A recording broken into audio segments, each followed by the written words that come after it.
Spring is the best time to internally reinvent yourself.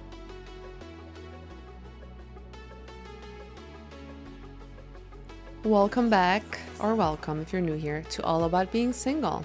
I'm your host, Wioleta, and I'm happy that you're here.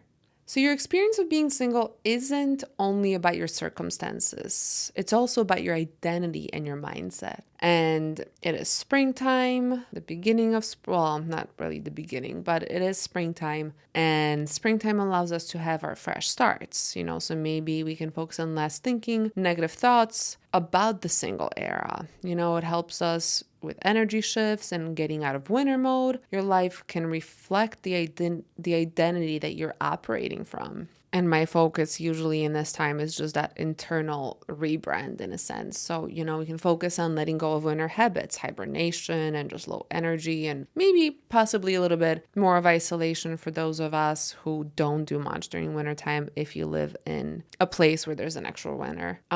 Spring cleaning your space, I think, is always a positive thing too. So your apartment, your condo, your house, maybe getting flowers or new plants in your house. You can focus on a mindset reset, saying yes to a couple of things that you've never done before.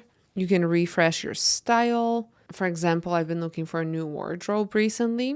But I think it also just allows you to wake yourself back up in a sense. If your internal narrative of this part of your life, being single, has been negative, this is a good time to turn that a little bit sideways. What are you telling yourself about being single? It matters what you actually tell yourself about it.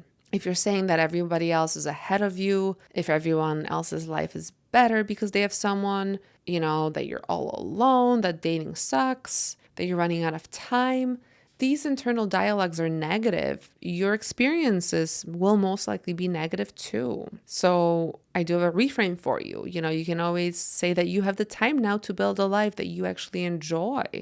If you believe that dating apps suck, you can find different ways to date, for example, too. Like going to singles mixers or speed dating or just going out and about in your neighborhood. This is also a time to raise your internal standards and not just dating standards, like actual internal, your life standards. Most people focus on what they want in a partner, and you can flip it inward at this time. How do you treat your own time? What do you tolerate in your life? Your standards shouldn't just apply to who you date, they should apply to how you spend your own time.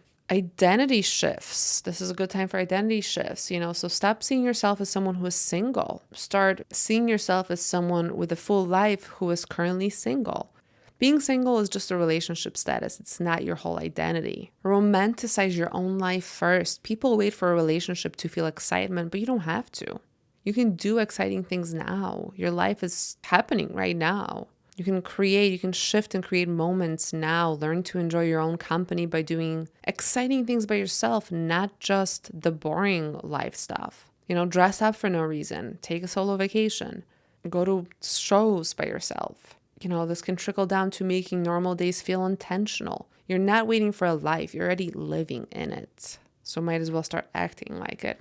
This is also a good time to detach your worth from your relationship status. You don't become more valuable when someone chooses you. You're worthy of love now, today, and it's okay to give it to yourself first. I know it's a different kind of love than a romantic love, so I will not be sitting here and telling you to love yourself and that's how you're going to get into a relationship.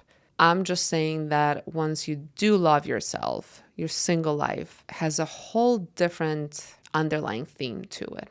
I've been where you are, and I've definitely been upset when people tell me, oh, just love yourself first. Maybe you don't love yourself. And that's not at all what I'm trying to say.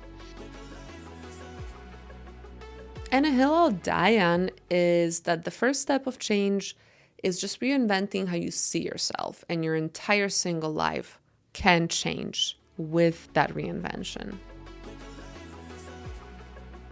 And my no like to stand on is those who tell us to just love ourselves when they've never spent time alone in their adult life, especially because I bet you chances are they don't love themselves. I really want to hear from more of you as far as what I can change about this podcast. I do want to make sure that I am including some of your thoughts and, maybe changing some of the segments around based on your thoughts. So if you have any thoughts on how I can improve the podcast, let me know. Please email me at allaboutbeingsingle@gmail.com.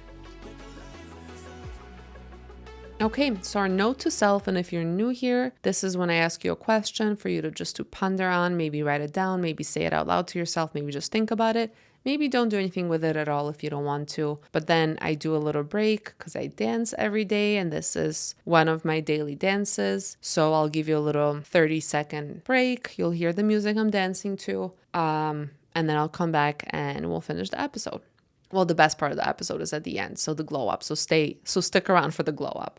But here's your note to self. Who do you want to be in this season of your life? Decide who you are, with being single as a part of it, not all of it, and make it empowering and actionable. So for example, maybe you want to be confident. For this week, just decide. You don't even have to do anything else about it. Just decide, write it down someplace.